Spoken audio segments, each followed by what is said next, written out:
সম্প্রতি প্রকাশিত জাতিসংঘের বিশ্বের শীর্ষ জনবহুল শহরগুলোর নতুন তালিকায় বাংলাদেশের রাজধানী ঢাকা বিশ্বের দ্বিতীয় জনবহুল শহর হিসেবে স্বীকৃতি পেয়েছে। জাতিসংঘের তথ্য অনুযায়ী বর্তমানে এই মেগাসিটিতে বাস করছেন প্রায় ৩৬.৬ মিলিয়ন মানুষ। এই বিপুল সংখ্যক মানুষের বসতি স্থাপনের কারণে ঢাকা শহরের জনজীবন, অবকাঠামো এবং পরিবেশের উপর ব্যাপক প্রভাব ফেলছে। যানজট, আবাসন সংকট, পরিবেশ দূষণ এবং সীমিত নাগরিকের সুবিধা এসবই এই বিশাল জনসংখ্যার ফল।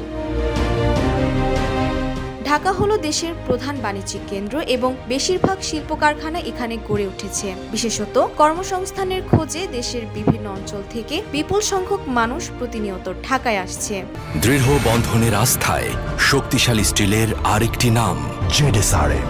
এছাড়াও উন্নত স্বাস্থ্যসেবা, শিক্ষা, বন্যা, নদী ভাঙ্গনের মতন পরিবেশগত ঝুঁকির কারণে মানুষ রাজধানীতে পাড়ি জমায়।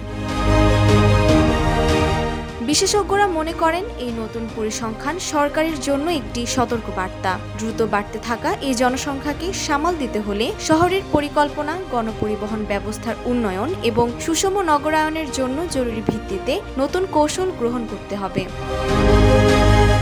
ডেস্ক রিপোর্ট, জয় জয় দিন।